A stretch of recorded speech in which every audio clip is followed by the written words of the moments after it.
If you and your partner are feeling particularly sticky about an issue where you have one perspective, your partner has another perspective, and it feels like those perspectives are totally opposing, you may wonder, how do we come to a compromise?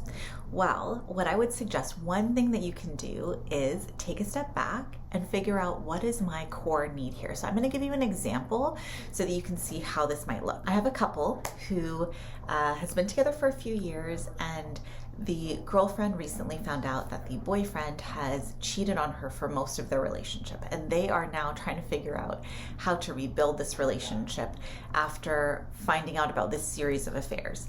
So she wants to have access to his messages, and he has said, sure, you can do that, but he's realizing that he's feeling really bad about her having access to his messages because he feels like he can't communicate with his family members and his close friends the way that he really wants to, because he knows that she's watching and she's going to have questions about all sorts of things that have nothing to do with affairs, and it's making him feel really stifled.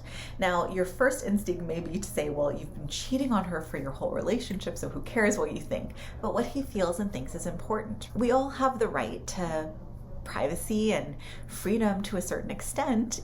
So we really wanted to figure out, like, what can we do here? Because for her, not having access to his messages felt like she was not going to feel secure. So when we zoomed out and when we said, okay, what is your actual core need here? His core need was to be able to have some space to be authentic with certain people in his life. And her core need was about security. Her core need was not, I have to see your messages. It was, I need to feel secure. And so when we really thought about it, we realized, well, you looking at his messages doesn't actually provide you the security that you're after, because to be honest, if he wants to hide something, there's a million ways to hide it. You having access to his messages doesn't guarantee he's not going to cheat on you. So we came up with another plan where instead of looking at his messages, she can just FaceTime him whenever she's feeling worried or concerned. So what this did is it allowed him to have his messages back so that he can talk to the people in his life that are really important to him in the way that he wants to, so he's not feeling so stifled, and it gave her the security that she needs in order to feel like he's not doing anything. So thinking about your core need is really important, because a lot of times we get stuck on a point. We get stuck on this point of, well, I need you to do this certain thing so that I feel a certain way.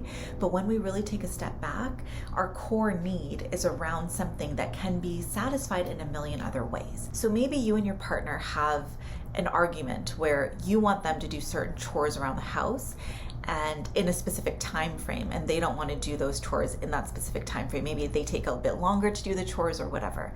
You may think, well, my core need is just, for them to do this specific thing. Like, I need them to do this specific thing. But why do you need that? You need that so that you don't feel so alone in your relationship. You need that to feel like you have a partner who is supporting you, who you can depend on.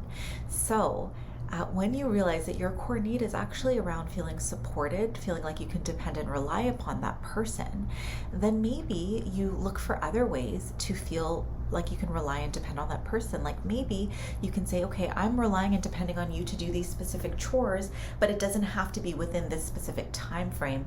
You can do it anytime between now and 2 days from now, right? Once we figure out what our core need is and we realize that this is the need that needs to get met, we can be a little bit more flexible around how it gets met.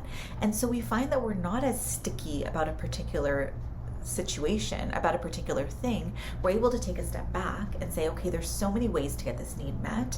Let's figure out a way that works for both of us. I hope this made sense, and I hope it helped you with whatever situation you're going through currently. If you have any questions about this, you can feel free to reach out at jenatharani.com. Please subscribe to this channel if you want to create the best relationship of your life. I give small little tips here and there, but when you implement some of these really simple shifts, you can find that it has such a big effect on your relationship. Even if it's a teeny tiny tip, it can have a really, really big effect on your relationship. So I hope that you will, run with some of these tips and see how it changes your relationship. And feel free to contact me with any success stories or any further questions. I love chatting with people who want to have the best relationship possible. I'm Jena Tharani, and I will see you next time.